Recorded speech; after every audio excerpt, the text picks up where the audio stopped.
Би энэ цэцгийн дүгнэлтийг хүлээж авах нь зөө гэж үзэж байгаа. Ер нь бид нар иргэний эрхийг хаах, боох, ийм захиргааны шинжтэй, ийм олон юмнаас татгалзсан зүйтэй. Тэгэхээр манай цэцүүл их зөв шийдвэр гаргаж, тэр иргэн ч гэсэн бас их зөв одоо ийм өргөдлөх гэсэн юм байна гэж ойлгож байна. Дэмжиж байгаа. Хувь заяаны өгөөдлөөр би ч бас нэг удаа 801 хүний гар үсэг цуглуулсан түүхтэй юм.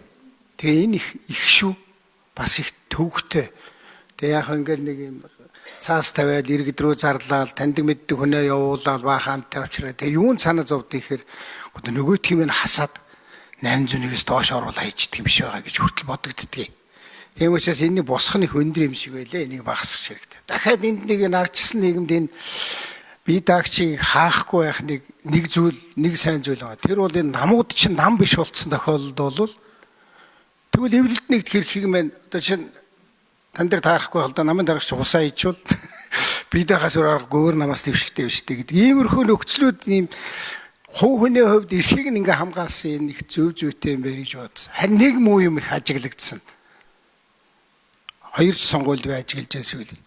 Захиалагт бие даагчд байдаг. Тэд нар хасагдана гэж улаасаа байдгүй. Бүр харин биелэгжүү загнадаг. Бараг одоо намтай энэ тэнцвэн шахуу сурчлагаа хийдэг самбар амбараар халдсан шүү дээ. За яг энэ дашрамд хэлж байгаа. Би ер нь одоо саяны манай бас нэршүүхийн инг хоёр гүшүүдтэй санал. Хэдүүл энэ нийгмээ нэг жаахан ингэхгүй бол биштэй биш. Тэгээд нөгөө зовлон үдсэн чавганц гэдэг шиг ядаж яхад би бас бие даагч байсан байх юм. Тэгээд дэмжиж өгөөрэй манай гүшүүд энэ дээр. Тэгээд босхын буулгач.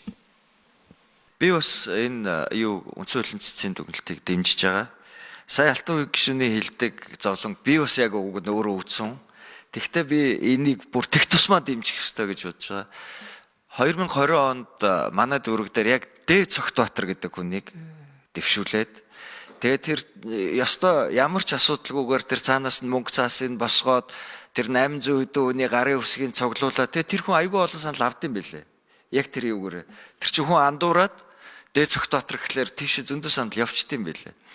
Тэгэхээр гисэн ч би амьдрал дээр бол яг ийм гардаг. Гисэн ч энэ босгыг бол буулгах нь зөвөө. Би яагаад тэгж үзэж байна гэхлээр нэрээ энэ үндсэн хуулийн цэцгийн үндсэлтэй мондог хандсан байна. Юу гэвэл энтхгийн босго нь тэр бүм 400 сая хүнтэй орны босго нь 10 хүн байгаа байхгүй.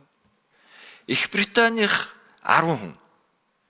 Тэгэхээр бид нар ийм том орнууд ийм баг босготой байж хахад бид нар 800 хэдэн хүний босго тавьчаа сууж ийн гэдэг бол өөрөө нэрээ энэ олон улсын жишгээ харахад арчилсан орнуудын жишгээ харахад бол арай өндөр байна. Нэг арайч биш. Хамаагүй өндөр байна гэсэн үг. Хоёрт энэ дээр би нэг зүйлийг хэлмээр байна. Энэ 801 гэдэг тоо яг нөгөө нам байгуулахад 801 хүний гар үсэг авч байгаа шүү дээ. Тий. Тэгээ нөгөө 92 он тэгээ тэр баримжаа сэтгэл зүйд нь ингээ үлдсэн яваад байгаа юм болов уу гэж бодож байгаа. Гэхдээ үнэхээр энэ тэгж болохгүй. Яг гэвэл нам байгуулна гэдэг бол үндэсний хэмжээнд тэр нам хідэн 126 хүн дэвшүүлж болох субъект буюу этгээдийг байгуулах тооны хэмжээнд хувь хүн нэрээ дэвшүүлэх шалгуурыг аваач тавьд гэдэг чинь бол жинхэнэ логик айгүй уялдаагүй юм байна.